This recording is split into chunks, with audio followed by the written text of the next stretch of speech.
My name is Amber. I live in a tiny house and I've been here for 4 years. Living in a tiny house has definitely increased my quality of life. I'm more of a minimalist, so having a tiny home keeps everything really simple for me. And I think simple is what I really value in life. I live with my 2 dogs. I have Chica. She is my Chihuahua, my little Chihuahua, and I have Romeo. He's my Mexican rescue. He's, I think, maybe a Chihuahua crossed with an Italian Greyhound. My tiny home is 34 feet long, and then it's 8.5 wide. It's 413 square feet with 2 loft bedrooms. Designing a tiny home was probably the most fun part of the whole process. You know, I spent a lot of time researching and looking at different layouts and actually different builders and their layouts. And then from that, I was able to sort of get an idea roughly of what I wanted. So my tiny home was built by Mint Tiny Homes. They're out of Delta, BC. I did downsize from a loft-style apartment, but the space is so well designed here, in my opinion, and I actually very rarely feel like there's not enough space here. It's board and batten siding, and I've got a metal roof, and unlike most tinies, I put a gutter system on there just to preserve the life of the tiny home. And when I had the gutters put in, I really wanted to have a rain barrel system so that in the summer, you know, I could collect the rain and, you know, not waste it. I had this awning built after, because when I was bringing in my groceries, and you know, you take a moment to take your shoes off, I would be just soaking wet when it was raining. So this is my living room. This is my couch, which if you take the cushions off, actually becomes a 1-person bed. And then I added this fireplace afterwards, but I think when I build another tiny home, I would actually have it custom built in. So this is pretty much where I do my living. And I think having the higher vaulted ceilings really help to give you the illusion of a little bit more space. Lots of windows, you know, placing mirrors in the right spots really helps to kind of open up the space. This is my office space, and this is where I actually spend probably the majority of my Monday to Friday. I mean, obviously work a 9 to 5, and then I have some clients in private practice afterwards. So yeah, spent most of my time here. I do a lot of things on Zoom and do all my designing from there. Everybody always asks, like, where do you keep your storage? So if you come in here, you can see I've got all of my bigger appliances. So things I don't need every day, but stuff that I still want. So that all just lives in here. And then everybody has a junk drawer, and I'm such a giving person, I'm going to show you mine. So this would be the equivalent of my junk drawer. It's got all my kind of things I don't know where they would go. And then if we move this beautiful plant, you can see I've got in here, I've got all of my stuff and my supplements for my pets in here. And actually, this is the company that I do the branding for. So then we have other closet space. So obviously in a tiny home, you want to maximize as much space as you can. So I like to do a lot of different sports. So, you know, you have a lot of different jackets. So that all lives in here. And then I've got up here, you know, your hat, toques, that kind of stuff. And then in here, I have my dresses, and then I've got sort of the dog bags, dog towels, that sort of thing. And it all lives here. So here is my highly impractical bathroom, but I love it. Come on in. I was willing to give up some space in the living room to get a bigger bathroom. This is my tub. It's super big. I actually don't use it as much as I should. However, it comes in handy after snowboarding. It's great after hiking, snowshoeing. You can just put all your wet stuff in here and it can drip dry right into the tub. So it makes actually the tub super usable, if that makes sense. This is my sink. You know, in hindsight, I should have probably maximized the space a bit because I could have got more storage. Then this is the composting toilet. And as you can see, it's pretty compact. It's really easy to clean. It takes 5 minutes once or twice a week, and it saves liters of fresh water every day. And then here is my shower. So you can see I've got a full-length shower. Might be a little bit much having the separate shower and the separate bath, but you know, it works. The hot water is on demand, which is great. So it only turns on and I only use propane when I need it. I never knew what any of these little clips were in the tiny home, but it's when you're in transport, you would turn this over and it would prevent it from opening. And then this is my closet space. You know, I've got my pants go here and then my shirts here.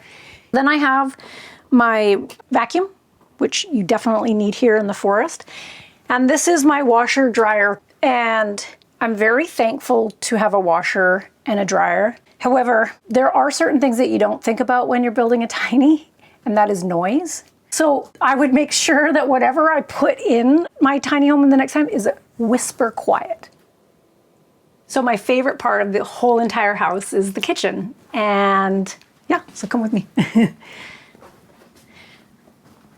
So this is, like I said, my favorite part. And I spend probably most of my time here, especially if I'm stressed out, I will cook.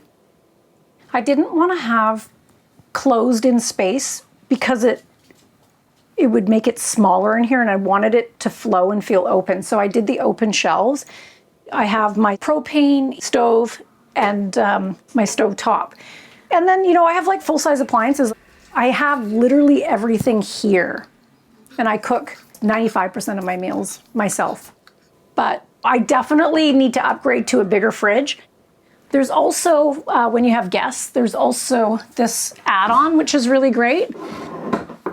And you can have extra space for when you're cooking, or this is really good if you're playing a board game. So everything should have a dual purpose in the tiny home. And this ladder actually 90% of the time acts as where I put my coffee in the morning when I do my reading. But if I want to access the second loft, which is above the kitchen, I can just actually pull it out.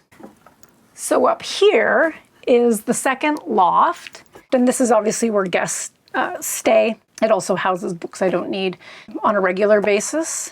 But it's an awesome flex space and people find it really comfortable, especially with the trees and the skylight. People just find it really relaxing, and everybody always says they have really good sleeps here. And I have a really nice, this is a really comfy bed. So this is obviously the main bedroom, and it's got the stairs, which I appreciate. So this is my bedroom. It's very cozy, and this is my meditation space. So I usually meditate in the mornings and I do breath work, usually in the evenings. So I have my meditation pillow and all my stuff there. To be honest, this usually goes on the bed because my dog usually sleeps with me. And then you can see there's a nice skylight. It is beautiful, but I spent a lot of money for the skylights and I wouldn't do that again. I have got a fan because I want circulating air. And then you can actually, for safety, you can actually exit through these. And I do have a ladder that just hooks on and, you know, in case of emergency, because I'm a safety girl. And I have one in each room for people because I'm extremely claustrophobic. I didn't think that there was going to be any way that I could do a loft, but it was such a great way to maximize the space and make it usable that I thought, okay, you can do hard things. just, get over it and do it. So the first couple months that I was here, I was really worried that I was going to just freak out, and I never did. And oddly enough, this is probably my second favorite part aside from the kitchen. When you come up here to go to bed at night and you get into your bed, it's the most cozy, safe little nest, and I just love it. So one thing, if I was to redo the tiny home, is that I would not skimp like I did on this one on ceiling fans. When you have loft bedrooms, heat rises and it gets so hot up there. The workaround is I just have other fans, but I could have had it built in and it would have been great. There's a vent in the bathroom and there's a vent in the kitchen. Also, I have a dehumidifier that I purchased because I think I move around a lot and I'm breathing a lot, and then I have 2 dogs, so you have to get rid of that moisture.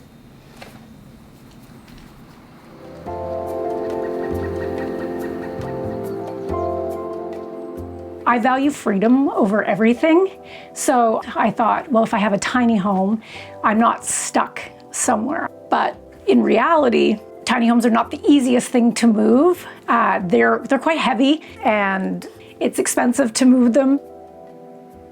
So I currently have my tiny home nestled in the forest, and it's remote, but I still have electrical and a well here on the property. I use a special heated hose and it's made for drinking water. I'm on Vancouver Island, and one of the challenges in a tiny home is if you live in a colder climate, you run the risk of your plumbing freezing because it's all on the outside. There's a couple different ways to heat the tiny home. So I have a electric heat pump, and I use that for 90% of my heating. If it gets really, really cold, I have electric heaters, but they're incredibly loud. I also have a fireplace, and the fireplace, it'll kick off heat as well. If I was to build a tiny home again, I would absolutely put in radiant floor heating. So when you're up on wheels, all that air can kind of go underneath, and it does make for a chilly floor. The workaround is you wear slippers, but yeah, I would absolutely put in radiant floor heating.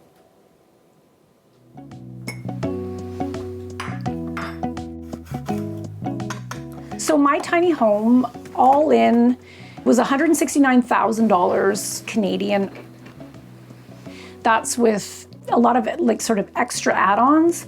So dishwasher, skylights, a custom tub, and a shower. So there's a lot of extras. You could spend a lot less if you wanted to, and you could probably spend a lot more.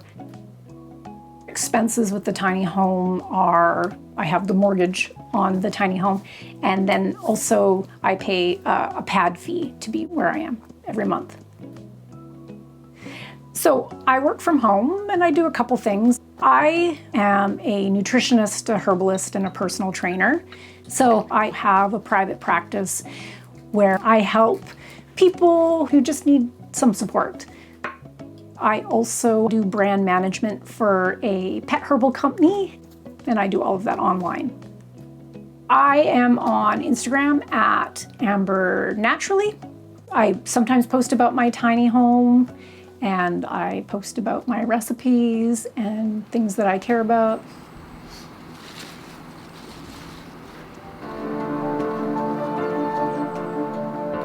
Living in a tiny house is actually easier than I thought it was going to be.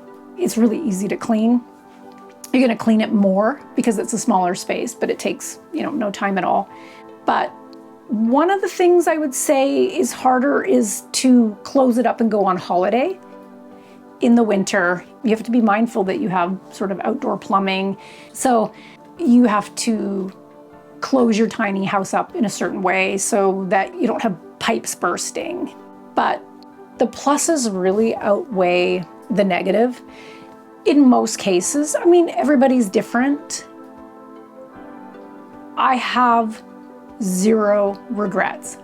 One thing that is interesting is sometimes I think, okay, well, what is the next step in my life?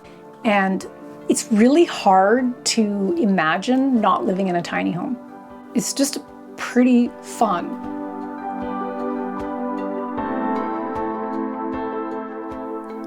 Subscribe to Exploring Alternatives and check out our playlists for more stories like this. You can also follow Amber on Instagram at AmberNaturally. Thanks for watching.